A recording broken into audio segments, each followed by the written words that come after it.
Hello दोस्तों। मैं राजू। मैं आपको आज एक छोटा सा अपने बात रख रहा हूँ। आजकल जो सुन रहे होंगे चर्चाएं में वो चल रही है बब वोट बब वोट बब बिल बब बिल। ये क्या है? आज समझते हैं। इसके कारण संसद 2 बजे रात तक चली है कल, और उसमें बिल पास हो गया है। अब राज्यसभा में बचा, उसमें भी पास ही है। समझिए ये बब है क्या। बब वोट जो है, बब शब्द जो है एक अरबी भाषा का शब्द है जो खुदा के नाम पे अर्पित वस्तु या सोचिए परोपकार के लिए दिया गया धन। मतलब ये होता है कि जो भी मतलब धन इसमें आएगा वक़्त में, वो को किसी ज़रूरतमंद को, जैसे गरीब आदमी है, उसको इससे लाभ मिले। जैसे कोई मुस्लिम है, उस बम को दान किया कोई संपत्ति, तो वो संपत्ति वहाँ पे दिया जाएगा। जो आदमी मतलब सोचिए निर्धन है, जो गरीब है, जिसको कुछ मतलब है ही नहीं, वो सबको ये चीज़ इससे इसी का संपत्ति उसको दिया जाएगा। या इससे जो भी रुपया आएगा इसमें वो गरीब आदमी को दिया जाएगा, जिससे कि गरीब का भला। लेकिन यहाँ तो उल्टा हो रहा है। अब वक्फ बोर्ड बना 1954 में, जिस टाइम नेहरू जी की सरकार थी, नेहरू जी बनाए थे। उसमें ये कर दिए थे क्या कि इसमें मतलब इसका कोई भी लेखा जोखा नहीं होगा, कोई भी इसमें कुछ नहीं कर सकता, गैर हिंदू इसमें नहीं जा सकता है। सिर्फ और सिर्फ वक्फ बोर्ड में मुस्लिम ही रहेगा। उसका अध्यक्ष हो या कोषाध्यक्ष हो या जो चेयरमैन, कोई भी। जैसे वक्फ बोर्ड में जो भी मुस्लिम संसद होगा, जो भी मुस्लिम विधायक होगा, या मुस्लिम का स्कॉलर जो होगा, बहुत पढ़ा लिखा मौलवी जैसे होता है, वही उसका अध्यक्ष बन सकता है, उसका मेंबर बन सकता है। तो उसमें क्या हुआ था कि जितना भी ज़मीन पे वक्फ का कब्जा था या वक्फ को मिलता था वक्फ बोर्ड में, वो सब पे क्या करता था, वो अपने ही मतलब उससे जितना भी इनकम होता था, जितना भी फायदा होता था, मुनाफा होता था, तो सब अपने ऊपर खर्चा करता था। तो कितना तो घोटाला कर लेता था। लेकिन अब उसी में फिर 2013 में संशोधन हुआ था। उस टाइम भी कांग्रेस का सरकार था, तो उस टाइम लालू जी भी उसका सपोर्ट किए थे कि वक्फ बोर्ड में कड़ा से कड़ा कानून लाया जाए, जिससे कि जो भी मतलब ये कब्जा कर रहे हैं, अनर्गल बोल रहे हैं नहीं ये भी वक्फ का ज़मीन है, ये भी दे दो, तो ऐसे में तो पूरा भारत वक्फ का हो जाएगा। तो फिर क्या करेगा? और सब जो मतलब और नागरिक है सब पाकिस्तान और अफ़गानिस्तान जाएगा।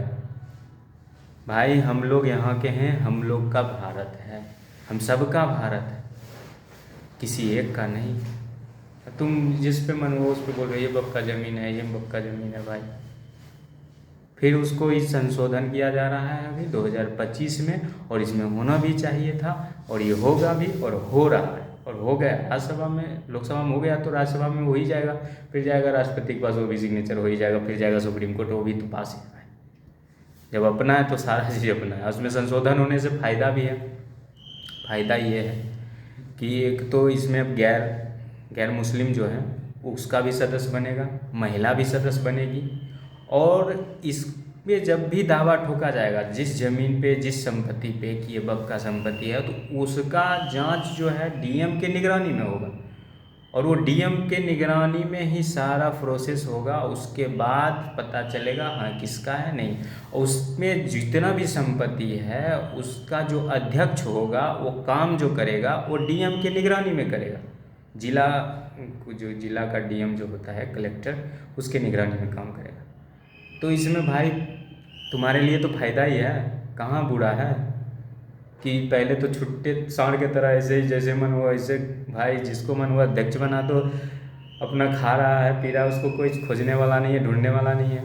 लेकिन अब तो इसमें बिल में संशोधन करके तुमको दे रहा है कि गैर मुस्लिम भी उसमें रहेगा, तो तुम्हारा ही सपोर्ट करेगा कि हाँ इसमें देखेगा।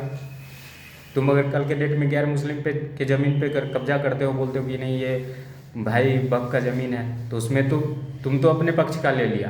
अब फिर उसमें कोई गैर मुस्लिम रहेगा तभी तो उसका पक्ष लेगा वो। तो इसमें बुरा क्या है? अगर डीएम की निगरानी में काम होगा तो तुमको तो घूसखोरी करना नहीं होगा, तुम तो उसमें घोटाला नहीं कर सकते हो। इसलिए तो मुस्लिम जो जो भी इसका पढ़ा लिखा मुस्लिम है, जैसे बोलो स्कॉलर जो होता है, जैसे पढ़ा लिखा मुस्लिम है, अपने आप को इसका अध्यक्ष समझता है, वही विरोध कर रहा है। आम मुस्लिम विरोध नहीं कर रहा है। और आम मुस्लिम को इससे कोई मतलब नहीं है, लेना देना नहीं है, क्योंकि उसका अपना घर बचाना तो मुश्किल है, तो वो कहाँ जाएगा बग में लड़ने के लिए, सरकार से लड़ने के लिए। इसमें झूठ फूस के आम मुस्लिम को, गरीब मुस्लिम को झूठ फूस के उकसाया जाता है और बोला जाता है कि भाई ये कर दिया वो कर दिया। पहले तो उसको समझाओ भाई, और समझना चाहिए, उसको भी समझना चाहिए कि क्या है नहीं है। पहले पढ़ो, बिल को पढ़ो, क्या है संशोधन क्या गया है और क्या पहले था और क्या हमको फ़ायदा होगा क्या नुकसान होगा, उसके बाद कुछ निर्णय लो। ऐसे ही आ जाते हो नहीं भाई विरोध करो विरोध करो। विरोध तो सबको करो भाई, तुम तो सब बोलता है कि सरकार का विरोध करो करो, लेकिन पहले जांचो, सुनो, देखो क्या सही है नहीं है। सुनने से तो, सुनने के लिए तो तुमको कभी कोई गाली दे रहा है, कोई आया बोल दिया तुमको गाली दिया तो जाओ उससे लड़ने के लिए। पहले अपने कान से सुनो, फिर देखो अपने आँख से, फिर उस चीज़ को समझो, उसके बाद कुछ भी निर्णय लो या बोलो। थैंक यू, फिर अगले वीडियो में मिलेंगे।